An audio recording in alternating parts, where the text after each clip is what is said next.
FPS। आप सब लोग स्मार्ट हो तो आपको पता होगा व्हाट इज FPS। FPS क्या होता है, फ्रेम पर सेकंड क्या होता है। तो हम इसके बारे में बात नहीं करेंगे, हम बात करेंगे लाइट बल्ब्स के बारे में। लाइट बल्ब्स मेनली 3 टाइप के होते हैं।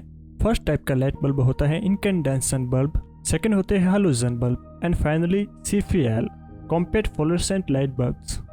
एंड अगर आप सोच रहे हैं कि LED कहाँ है, तो LED इज नॉट इंक्लूडेड। सच में LED इंक्लूडेड इसलिए नहीं है क्योंकि वो एक तरह से लाइट बल्ब में नहीं आता है, वो दूसरा टाइप का होता है, टाइप 1 का होता है, तो इसलिए LED इंक्लूडेड नहीं है। एनीवे, तीनों टाइप को बल्ब्स की एडवांटेज एंड डिसएडवांटेज होती हैं, जैसे हमेशा होती हैं। हम सिर्फ इनकैंडेसेंट बल्ब्स के बारे में बात करेंगे। क्यों? क्योंकि वो ब्यूटीफुल है। इन बल्ब्स को एक और प्रोनाउंसेबल नाम से भी जाना जाता है, जो कहते हैं फिलामेंट लाइट बल्ब्स। इनकैंडेसेंट यार। तो फिलामेंट लाइट बल्ब कैसे काम करते हैं? फिलामेंट बल्ब्स में 3 चीज़ें होती है मेनली। फर्स्ट होता है एक फिलामेंट, सेकंड होता है insert gas, actually inert gas, inert gas होती है, एंड थर्ड इलेक्ट्रिसिटी, जो ऑब्वियसली इंपॉर्टेंट है। अब आपको एक थोड़ा सा साइड लेसन सुनना होगा। हर मेटल एंड मटेरियल की सर्टन रेजिस्टेंस होती हैं करंट के लिए।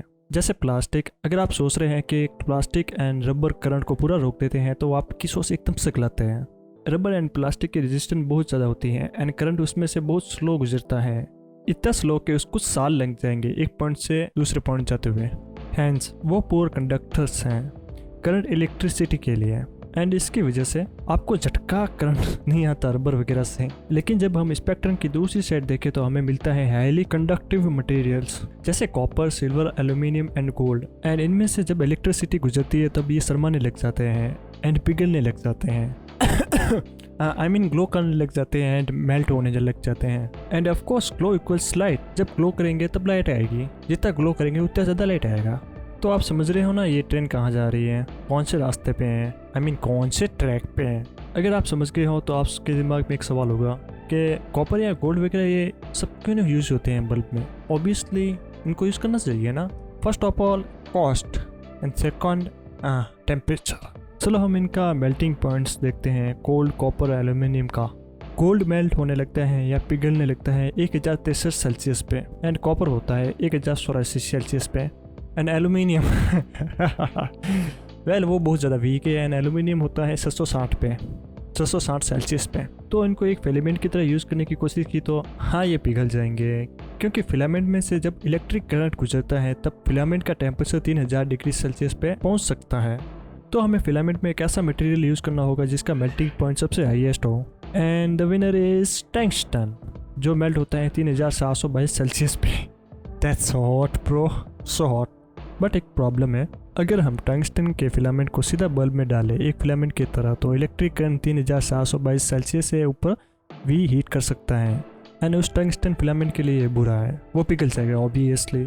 तो इसकी वजह से फिलामेंट बल्ब में एक इनर्ट गैस होती है जो टेम्परेचर को थोड़ा बहुत रेगुलेट करती है। थोड़ा बहुत से मेरा मतलब काफ़ी रेगुलेट करती है, एंड कैसे को हम किसी और टाइम के लिए छोड़ देंगे कि कैसे रेगुलेट करती हैं। अब के लिए जान लो कि इनर्ट गैस टेम्परेचर को 3722 सेल्सियस तक पहुंचने ही नहीं देती, लगभग 3000 सेल्सियस पे ही रखती है, एंड जिसकी वजह से टंगस्टन पिघलता नहीं है। अगर वो इनर्ट गैस बीच में नहीं होगी टंगस्टन एंड बाहर की कोई भी मिक्सर गैस का, तो उसका रिजल्ट कुछ ऐसा होगा। जैसे कि आप देख सकते हैं कि जैसे ही मतलब कि टंगस्टन को टेम्परेचर राइज होने लगा और दूसरे गैस में कांटेक्ट आने लगा ना, तब एक तरह से चेन रिएक्शन होने लगा, एंड उसकी वजह से ये ब्लास्ट हो गया। तो फिलामेंट लाइट बल्ब में सबसे इम्पोर्टेंट है कि इनर्ट गैस हो एंड वैक्यूम में हो वो एक तरह से। Bye the way just you know, inert gas type के भी अलग अलग होते हैं, वो डिपेंड करता है कि आपको कितना टेम्परेचर चाहिए। एंड थर्ड इंग्रेडिएंट का तो आपको पता ही है, इलेक्ट्रिसिटी, वो तो मेन इंपॉर्टेंट है। तो हम वीडियो के एंड पे हैं और मैं कुछ और भी बताना चाहता हूँ आपको। ये जो भी मैंने बताया है वो एक तरह से बेसिक एक्सप्लेनेशन है, और आप किसी प्रोफेशनल या किसी अपने बड़े भाई को जाके चैलेंज मत करना इस वीडियो को देख के।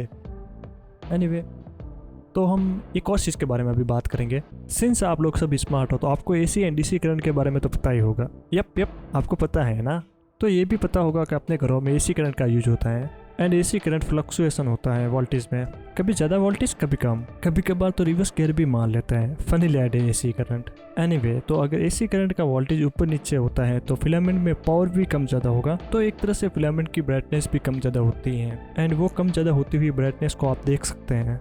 एंड कैसे, मैं एक्सप्लेन करता हूँ थोड़ा बहुत। इंडिया लगभग 230 वाट की सप्लाई पे काम करते हैं जो कि 50 हर्ट्ज है। तो इसका मतलब any normal filament bulb 100 time flicker करेगा 1 सेकंड में। हालांकि फिलामेंट के हॉट होने की वजह से पूरा बंद होता हुआ आप नहीं देख पाएंगे, लेकिन आप उसकी ब्राइटनेस कम एंड ज़्यादा होती हुई देख सकते हैं।